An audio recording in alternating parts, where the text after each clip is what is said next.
A los 50 días de la resurrección de Jesucristo, estando los discípulos reunidos en el cenáculo con las puertas cerradas por miedo a los judíos, descendió sobre ellos el Espíritu Santo en forma de lenguas de fuego. Dos efectos inmediatos produjo el Espíritu Santo en aquellos despistados y miedosos apóstoles. Les aclaró las ideas en torno al Señor Jesús, el Mesías, Hijo de Dios y Salvador del mundo, y acabó con los miedos.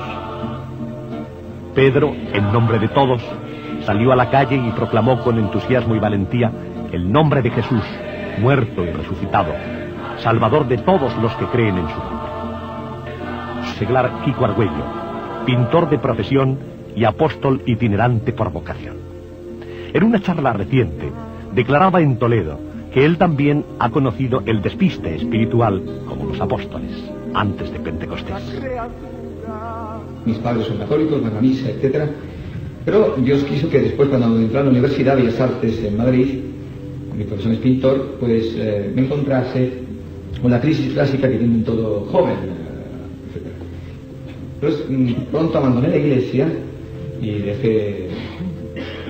Dios permitió pues que intentara buscar una respuesta al problema filosófico existencial que tiene planteado todo hombre. ¿Quién soy yo? ¿Quién me ha creado? ¿Estamos solos en el universo? ¿No estamos solos? ¿Dónde vamos? Etcétera.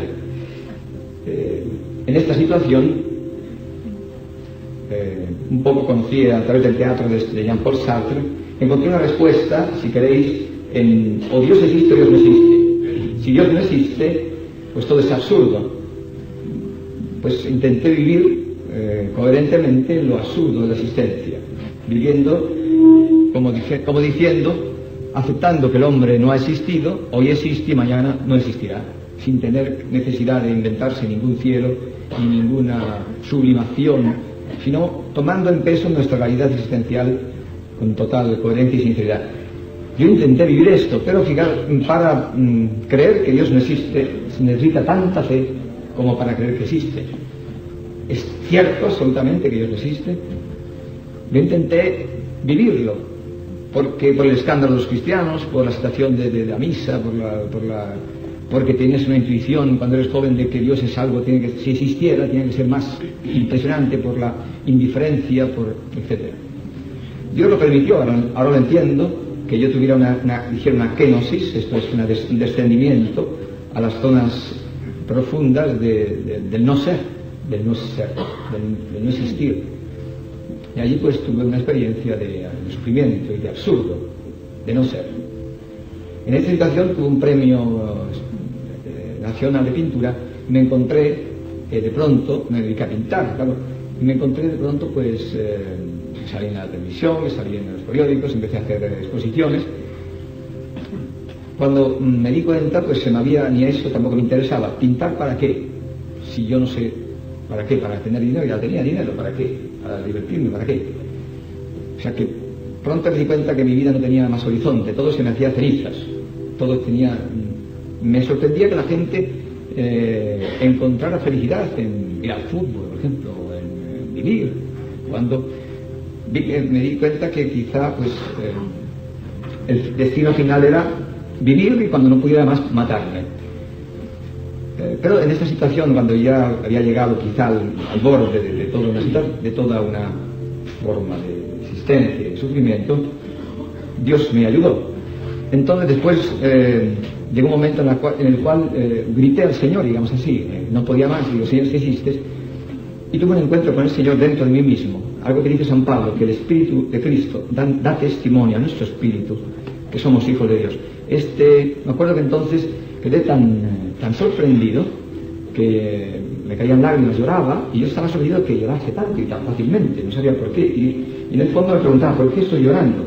Estaba llorando en el fondo porque era como si uno le hubieran dado la gracia, estuviera condenado a muerte, y de pronto le hubieran graciado porque estaba sorprendido de que existiera la vida, de que existiera Dios.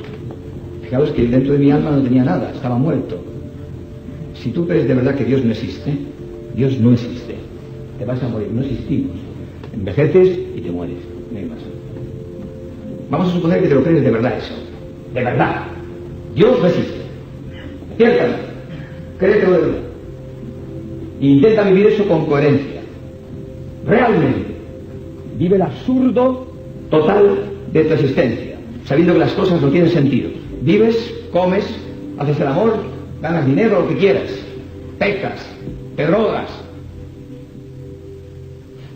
Dios no existe. Y de pronto te das cuenta que nada tiene, si Dios no existe, nada tiene sentido. Ni drogarse, ni beber, ni hacer el amor, ni casarte, porque nos morimos. Bueno, pues imagínate que en este momento tú te das cuenta que ya no aguantas más, te vas a matar, y que alguien tuviera misericordia de ti, y de pronto tú quisieras que Dios existiera, pero no está. Porque la fe, ¿qué es la fe? ¿Quién te puede a ti hacer creer que realmente Dios está? Dios existe. La razón. Y si la razón no te basta, no te sirve. La razón, la intuición, y bueno, sí, puede que exista algo. Pero, ¿quién me puede a mí hacer creer, dar la certeza? Eso se llama la fe. Y la fe es la cosa más grande que existe en el mundo. Es un don que viene de Dios. Nadie se puede dar la fe a sí mismo.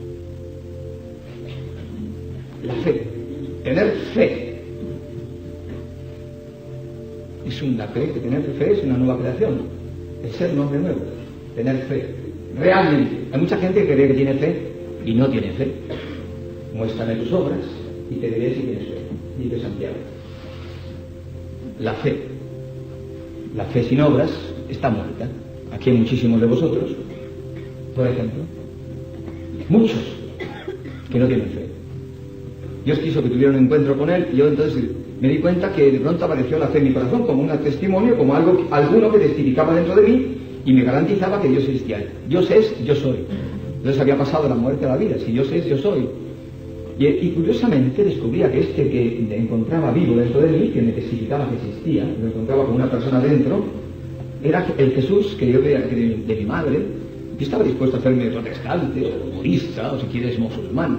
Pues no, encontré el mismo Señor que tantas veces las parroquias yo no soportaba, ni las beatas y las misas, todo se me parecía todo un cuento chino.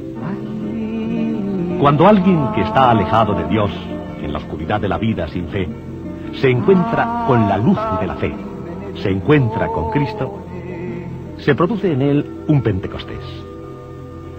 Es la obra del Espíritu Santo en la vida del hombre. Es lo que el Espíritu Santo obró en aquellos apóstoles que no sabían qué hacer después de que el Señor Jesús había muerto, había resucitado y los había dejado solos al subir al cielo en la ascensión. Es verdad que les había prometido el Espíritu Santo, pero ellos seguían con miedo, mientras María los mantenía unidos en la esperanza de que Jesús cumpliera su promesa, enviándoles el Espíritu Santo. Y les aclaró todos los misterios de la pasión, de la muerte y de la resurrección de Jesús. El día de Pentecostés, los apóstoles pasaron de la oscuridad a la luz, del miedo a la fortaleza, de la muerte a la vida. Aquella explosión de luz y de fe no podía quedar encerrada entre los muros del cenáculo. El bien es difusivo, y la fe y la salvación es para todos los hombres.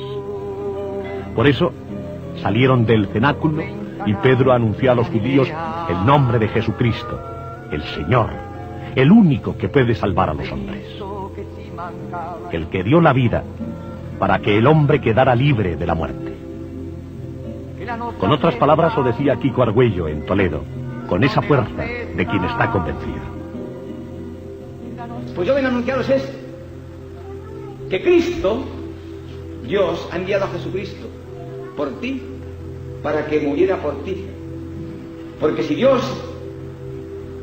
en el monte Sinaí descendió y dijo: Shema Israel, Adonai Eloheinu, Adonai Echad, en hebraico, que significa escucha Israel, escucha. La primera palabra que dice Dios a los hombres ha sido esta: escucha, escuchar. Escucha Israel, yo soy el único, no hay otro Dios. Y amarás a Dios con todo tu corazón, con toda tu alma y con todas tus fuerzas. Haz esto y vivirás, y a tu prójimo como a ti mismo. Estos dos mandamientos, que son los dos pilares en que se basa todo el cosmos: amar a Dios con todo el corazón, esto, y con toda el alma y con todas las fuerzas, que está desarrollado en las prescripciones de todo el Levítico, de la Torá. Ya pronto Israel se dio cuenta que difícil es amar a Dios con todo el corazón, que en cuanto las cosas te van mal, murmuras en el corazón de que Dios es un monstruo. Qué difícil es amar a Dios con toda la inteligencia. Dios te tiene que explicar por qué hay niños subnormales. Dios te tiene que explicar por qué tu vida es así. Es muy difícil. Amar a Dios con todo el corazón, con toda el alma, con todas las fuerzas, que es decir, con todo tu trabajo, con todo tu dinero. Esto es el camino de la vida. Y esto está desarrollado en todos los 10 mandamientos. Los 10 mandamientos se resumen en 2, decía el catecismo. Los 10 mandamientos. El amar a Dios por encima de todo cosas y al prójimo como a ti mismo. Entonces, si este es el camino de la vida, ¿qué resulta? Y Dios ha dicho que el que no haga esto morirá. Cristo ha venido para cumplir lo que nosotros. Entonces, Él es nuestro Shema, Él es nuestra Torá, Él es el que ama a Dios con todo el corazón, mirad su corazón traspasado, con toda la inteligencia, miradle la coronación de espinas, y con todas sus fuerzas. Aquí tenéis sus manos y sus pies crucificados en una cruz.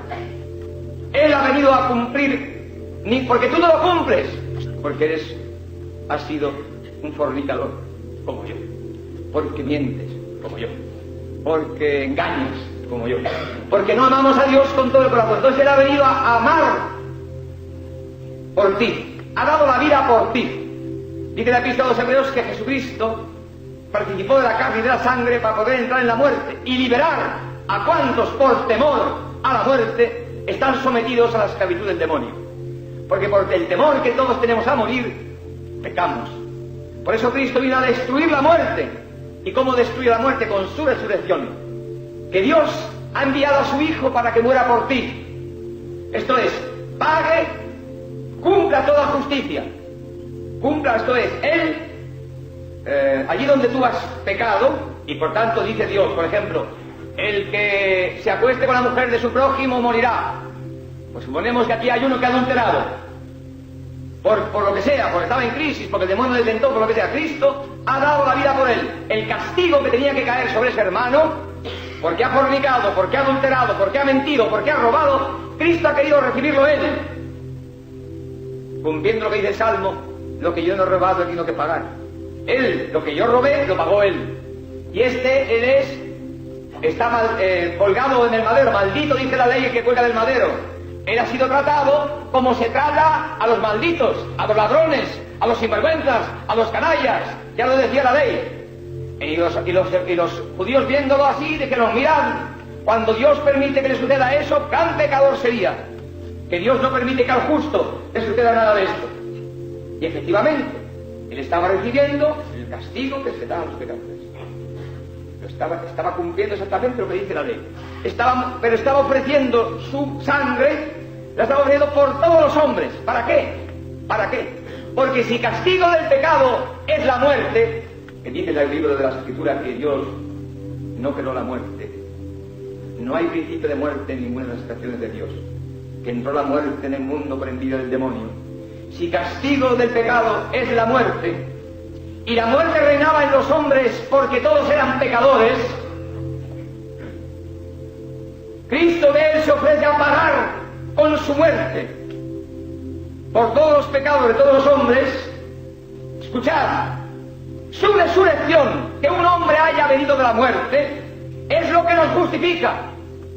Es la noticia que Dios aceptó su oblación en la cruz. Dios la aceptó. Su muerte Dios la aceptó como rescate y pago por las canalladas, asesinatos, drogadictos, maldades, lujurias de toda la humanidad. De forma que ya los hombres han sido liberados del castigo de la muerte. Cristo ha resucitado, garantía de nuestra justificación. Si se ofreció en el nombre de todos los hombres a morir, su resurrección es prenda de la justificación de todos los hombres. Pero ahora bien, entonces, todos sus pecados han sido perdonados en su muerte y en su resurrección. Ante la convocatoria de la Jornada Mundial de la Juventud que el Papa ha hecho a todos los jóvenes del mundo, 12.000 de ellos se han reunido en Madrid.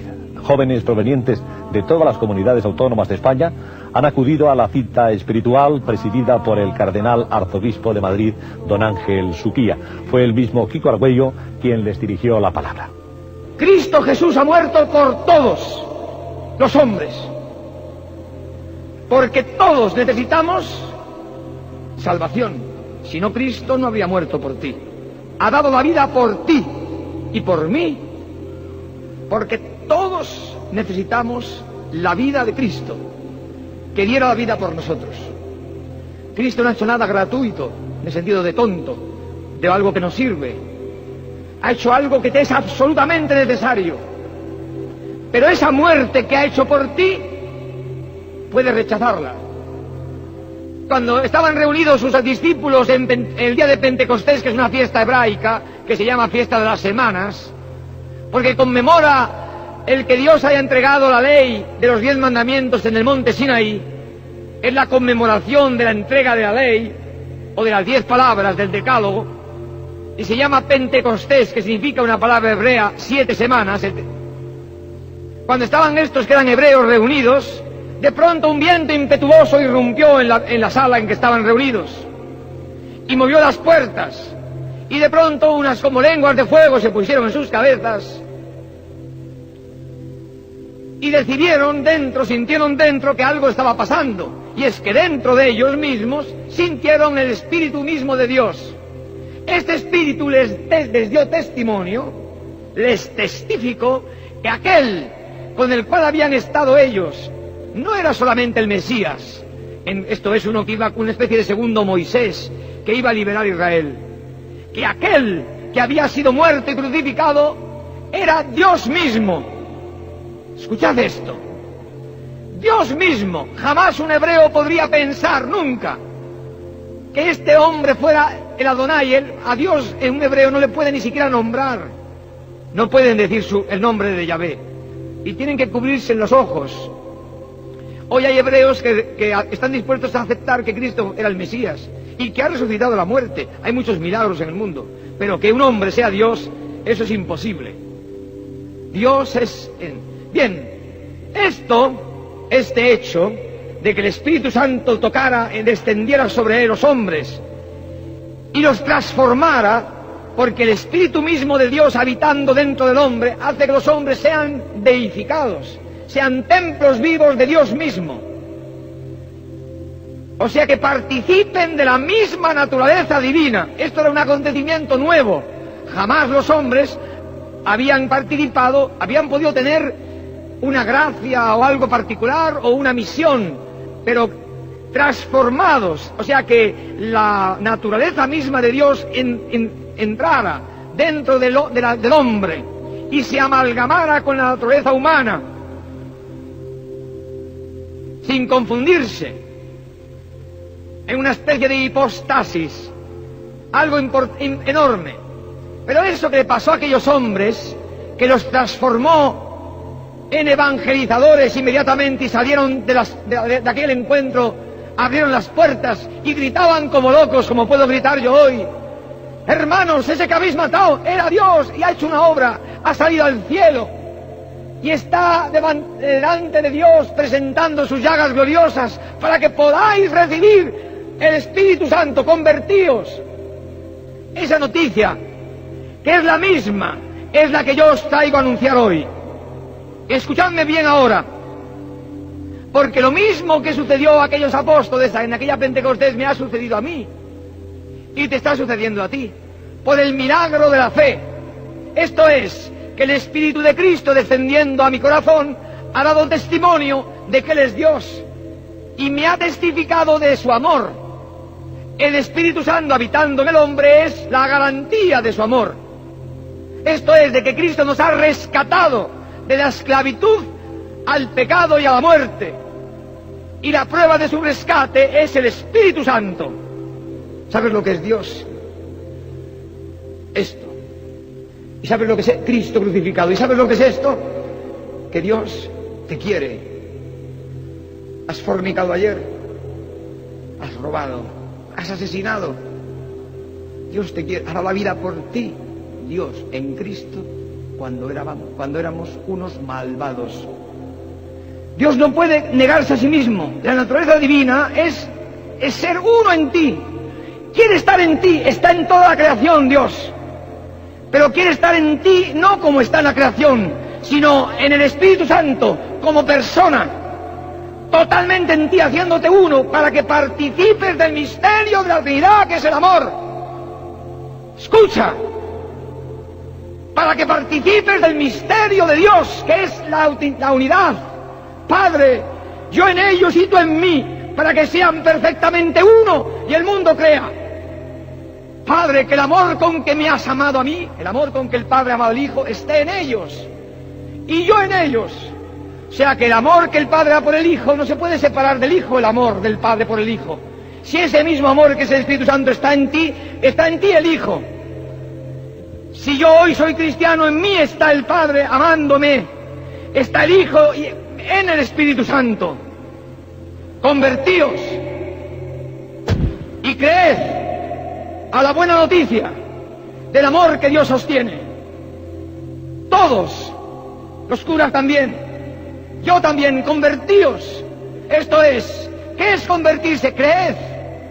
Creed que Dios está deseando ahora mismo entrar en ti. ¿Y qué es convertirte? Renuncia al pecado. No en tus fuerzas. Cree que puedes dejar de pecar. Deja tu esclavitud a ti mismo, a tus proyectos, a ser tu Dios de ti mismo. Conviértete para que el Espíritu Santo pueda penetrar en ti y pueda conducirte al cielo. Convertirse es dejar tu vida en manos de Dios. Deja tú de ser Dios y de matar a Cristo en ti. Porque si tú matas a Dios en ti, estás solo, solo. Y la única cosa que puedes hacer es llenar esa soledad de dinero, de sexualidad, de pornografía, de droga, para continuar estando solo, en una especie de círculo vicioso satánico. Escúchame bien, Dios es amor, y el hombre que está en pecado está solo. La soledad es el infierno, la comunidad es la iglesia. La iglesia es una comunión. Estamos formando comunidades cristianas que sean uno, para que el mundo crea. Cristo os puede liberar. ¿Cómo? Ábrete a Él hoy. Dime, heme aquí, di como la Virgen María. Entonces podéis responder como respondieron a San Pedro. ¿Qué tenemos que hacer? Dice San Pedro, convertíos. Y dicen, ¿qué tenemos que hacer? Y dice San Pedro, haceos bautizar y recibiréis el don del Espíritu Santo. Porque todos estiman esto, en recibir el don del Espíritu Santo. Hoy mismo lo estáis recibiendo. La fe viene por el oído, y por la fe viene el Espíritu Santo. Cada vez que escucháis el querigma, crece y os abrís un poquito, viene el Espíritu Santo a vosotros. La Virgen María dice, hágase en mí lo que tú dices, yo lo acepto. Inmediatamente el Espíritu Santo la cubre con su sombra. Hermanos, Dios os ama. Es gratis recibir el Espíritu Santo. Es gratis ser santos. El Espíritu Santo nos hace hijos de Dios, nos hace amigos de Dios, nos hace santos. Es caparra de la vida eterna. Ahora, caparra de la vida eterna. Entonces a vosotros jóvenes, a todos los jóvenes que estáis aquí presentes, yo os digo, nosotros predicamos a Cristo y a Cristo crucificado. Escándalo para el mundo, pero para los que creen potencia de Dios, yo os anuncio una buena noticia. Un día subiréis a la cruz, donde está la verdadera felicidad, porque Cristo crucificado es nuestro Shema. Escucha, Israel, dice la palabra Shema. Escucha, que es una palabra hebrea. Amarás a Dios con todo el corazón, con toda el alma y con todas las fuerzas. Haz esto y tendrás vida eterna. Amigos, creo que merecía la pena romper el molde habitual de nuestro programa para escuchar lo que Kiko Argüello ha predicado con tanta fuerza que convence, porque es la fuerza de la palabra de Dios, es como una espada. Ojalá haya penetrado en nuestro corazón y abra la puerta al Espíritu Santo en esta víspera de Pentecostés.